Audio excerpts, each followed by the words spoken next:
लातूर जिल्ह्यातील निलंगा तालुक्यातील माळेगाव ह्या गावात सायंकाळी भाग्यश्री व्यंकट हालसे वय वर्ष 26 ह्या त्यांची मुलगी समीक्षा व्यंकट हालसे वय वर्ष 5 हिला घेऊन घराबाहेर पडल्या। गावाबाहेरील शेतात त्या आल्या होत्या। याच दरम्यान पुढे काय घडलं पाहण्याआधी एम मराठी न्यूजला जरूर सबस्क्राईब करा। मिळालेल्या माहितीनुसार माळेगाव येथील व्यंकट हालसे यांच्या कुटुंबात त्यांची पत्नी, मुलगा सार्थक व मुलगी समीक्षा आहेत। त्यांना 1.5 एकर शेती आहे, मात्र ते आईवडिलांकडे आहे। शेळ्या राखून कुटुंबाची उपजीविका करीत असल्याने हालसे यांच्या कुटुंबाची आर्थिक परिस्थिती नाजूक आहे। दोन्ही मुलांना शिक्षण देण्याचा प्रयत्न वडील व्यंकट करीत होते।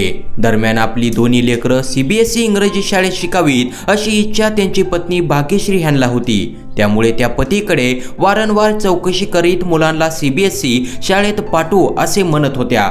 तेव्हा पती समजूत काढून शाळेत पाठवू असे म्हणत असत, मात्र त्यास उशीर होत असल्याने त्या नैराश्यग्रस्त झाल्या आणि मंगळवारी सायंकाळी 5:30 वाजताच्या सुमारास घरातील मुलीला सोबत घेऊन गावाबाहेर पडल्या। त्यांनी गावाजवळील शेतकरी केदार पाटील यांची विहीर गाठली आणि पतीला व्हिडिओ कॉल केला, परंतु इंटरनेट बंद असल्याने समजले नाही।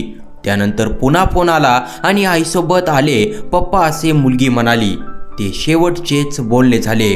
फोन करून आपल्या दिदीचं शेवटचं तोंड पहा म्हणत महिलेने मुलीसह विहिरीत उडी घेतली। पाण्यात बुडून मायलेकीचा मृत्यू झाला। तसेच भाग्यश्री हालसे या विहिरीकडे जात असताना रस्त्यात मुलगा समर्थ खेळत असताना दिसला। त्यामुळे आईने त्याच्याही हाताला धरून चल माझ्यासोबत असे म्हणत घेऊन चालल्या होत्या। तेव्हा खेळण्यासाठी तो आईच्या हातून निसटून पळाला, त्यामुळे तो बचावल्याचे नातेवाईकांनी सांगितले।